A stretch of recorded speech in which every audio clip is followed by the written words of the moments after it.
to be the highest value, which is to be able to escape being black. So if we're trying to escape being black, then we're going in the right direction. But there's one side effect.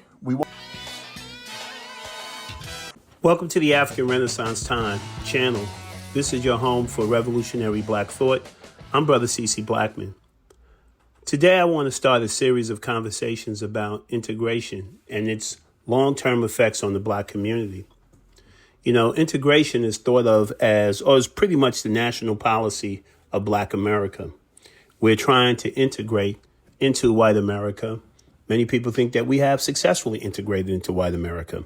We have blacks in every walk of life, in every kind of economic situation, blacks who are educated. But if you really look under the hood of black America, you can see that there are some real systemic problems. During this phase of integration, which I would say began right around at the end of the 60s and right through to the current day, you've seen the total devastation of the black family. Black men and black women don't even get along well enough.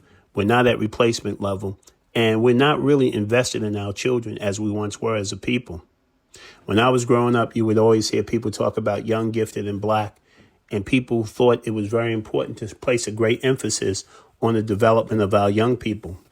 But today we've given up our young people to hip hop and other cultural influences that may have began in the black community, but were ultimately transferred and changed into something else by Hollywood, the music industry, and the powers that be. We need to think long and hard about whether or not we want to be a people anymore. If you look at integration, it clearly says that we don't. Black people only really get excited when it's time to commiserate about not being more integrated into society. You know, many years ago, the person who's most closely associated with the idea of integration, Dr. Martin Luther King, said prior to his death to Harry Belafonte that he might have made a mistake in asking our people to integrate into a burning house. He saw America as a burning house, and we should not be focusing so much on giving up our distinct identity as African Americans or black people in America to join an America whose values are the antithesis of everything black people really stand for. Today, if you look at what we have done with integration, is we have basically said that to a country where our people were oppressed and enslaved, we basically said, we totally trust you to educate our children. Let's look how that's worked out. Every major city, our children are being educated by people who, for the most part, set policies and take positions that really don't show any real love for our children. You can basically judge just by the outcome. Our children have more resources spent on their education, yet they're less educated than ever. When I was younger, I can remember a time where education was really a top priority of the black community. If you go back to slavery, you remember we used to read by candlelight under the threat of death because it was so important to get an education. There was a generation that came out of slavery that wanted to build the black educational institutions. And we built them, the Tuskegees and the Howards and all these different places. So what changed about us that we no longer value education? Well, you know, if Horace Mann said that education was the great equalizer among men, why are black kids today so anti-education? Now, don't get me wrong. Blacks are great at pursuing education for the purposes of getting a job. But are we really using education to really solve our problems as a people? Or is the education sufficient enough to even address our problems? Or are we looking at education given to us by other people with a different focus? So it's like going to your former slave master and say, teach me how to be as good as you. That's not going to happen. You have your own agenda as a people that, whether you like it or not, came here on slave ships from Africa. It's very interesting that everything in your education asks you to forget your history, when history is a great source of your strength. So I think it's very important that in this first message, we focus on integration and its effect on education. You know, Carter G. Woodson wrote the book many years ago, The Miseducation of the Negro, in which he plainly explained that through behaviorism, you can open up any door you want to, and it will not change the condition of a people whose minds are enslaved. If you teach a man, it was his quote roughly was, if you teach a man to go through the back door and condition him to that, even if the front door is wide open, he will not enter through, he will not go through that front door. This is very important. We are not using education with the spirit of, let me get an education to solve the problems of my people. In fact, one of our great thinkers, Dr. Amos Wilson, one of our great thinkers said that the black mind is not really used to solve black people's problems. And I believe he's 100% correct. The black mind is primarily focused on figuring out ways to be included, figuring out ways to get along with other people. And that would explain a lot. When you think about our desire to try to get along or to go along to get along, it explains a lot. It'll show you exactly why we are economically shut out of progress in our own neighborhoods. We don't own any of the businesses. We don't have any national supermarkets that we control. We have lots of rich black people. You would think they would be able to come together and say, let's solve some of the problems or let's provide opportunities in our community, because dependency is not going to make it for us. In fact, if you rely on other people to solve your problems or to think for you, you're going to be in bad shape, as we are currently. We're currently in such bad shape because it was the Honorable Marcus Garvey who said, any leadership that teaches you to depend on another people is a leadership that will enslave you. I would argue that we are more enslaved today than we've ever been as a people. Even the slave had a better understanding of his right to think for himself. But we have ceded all thinking to white folks. Whatever agenda they set for us, we follow. They say abortion is right, we jump into abortion with both feet. They tell you that a man can be a woman, we embrace all these things. Why? Why is it that we have no kind of thought on our own? In fact, white people, it's so funny. White people totally believe black people have lost all agency. You know, when you look at the George Floyd riots, you look at what happened to George Floyd, and I remember thinking to myself that the reaction was more about the fact that people pretended or seemed to be shocked that this kind of thing could happen. We were so sure that we had a black president that these kind of things couldn't happen. And it was a wake-up call for a lot of people.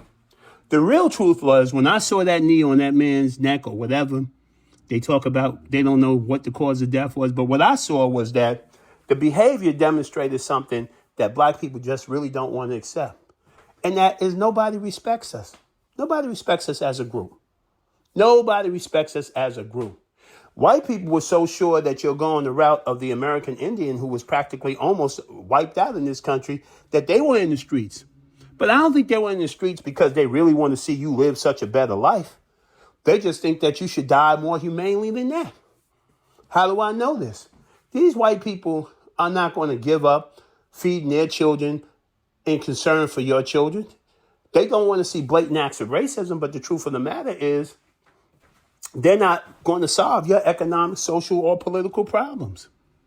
And I don't think the country, for one, is as racist as it used to be, because it don't really have to be. The biggest racist in the black community, the biggest racism confronting the black community is coming from black people themselves. In fact, if you think about people today, we are probably the biggest white supremacists you can find. Everything we do is designed to destabilize ourselves.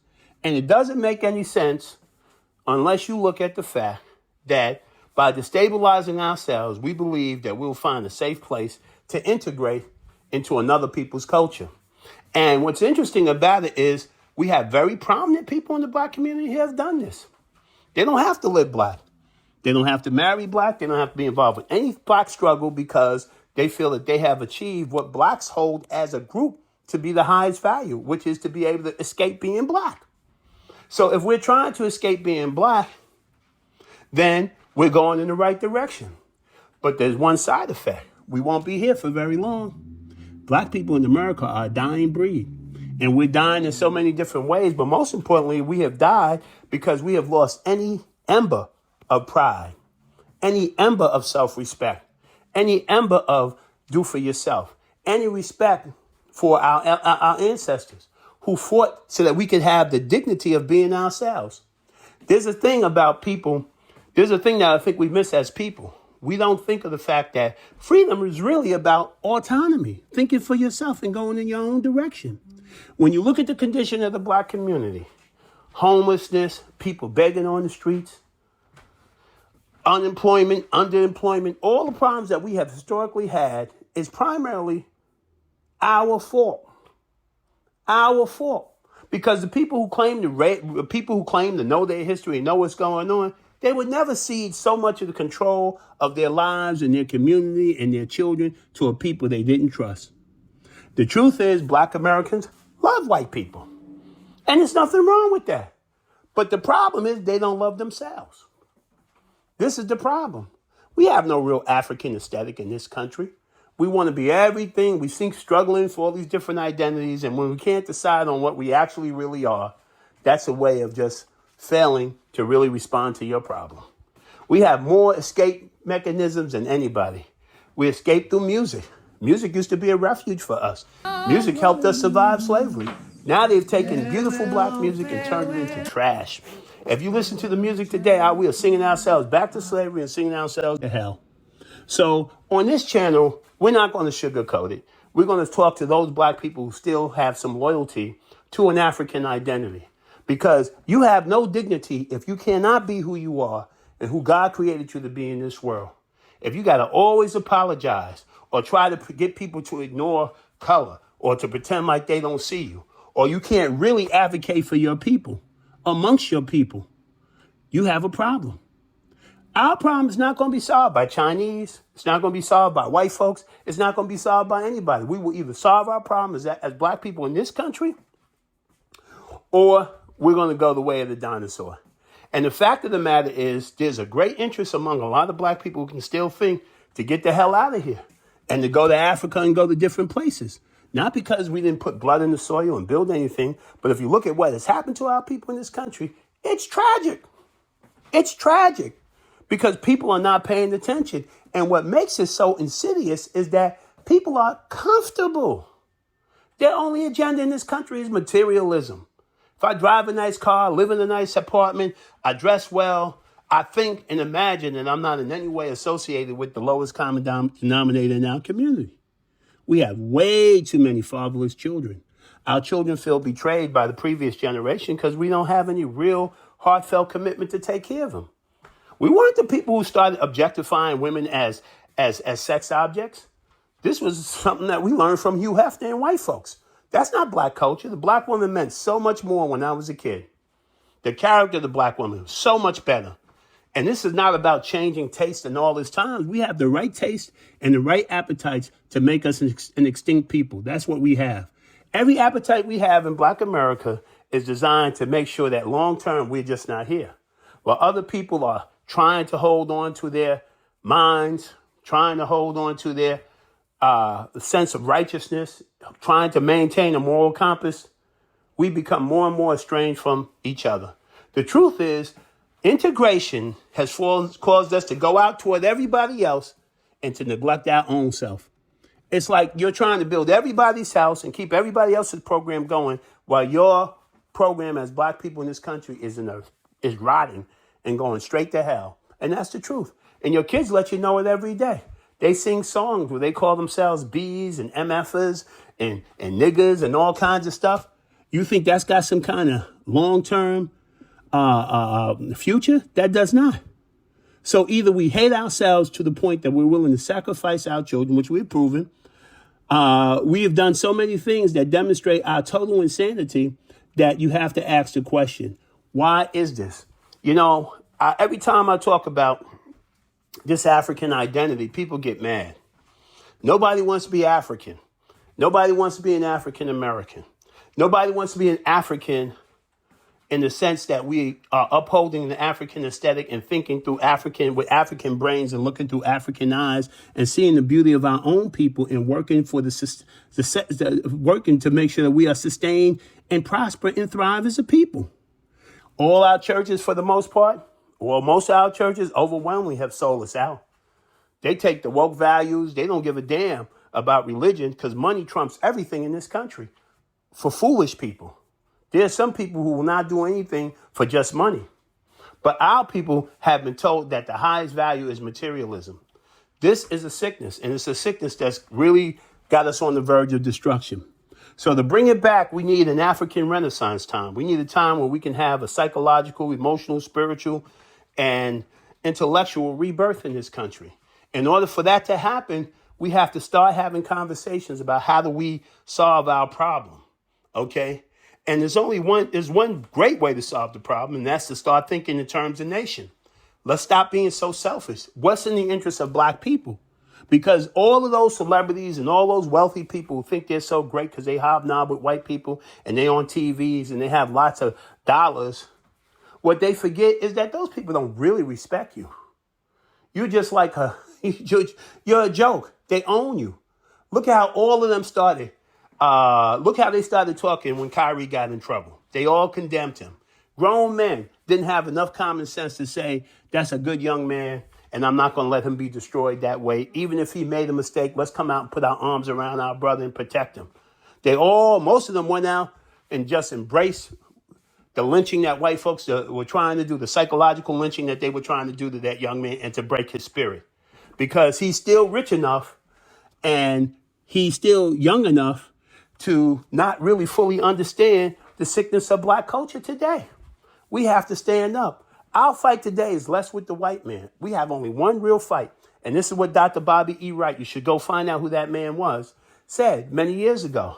There's only one fight, and that's the fight to recover the black mind. Because our minds, we're clearly out of our minds. Another giant, Dr. Amos Wilson, used to tell us all the time that in order for our communities, our families, our situation to be like it is, we have to be almost completely turned backwards and out of our minds. And that's really what we are.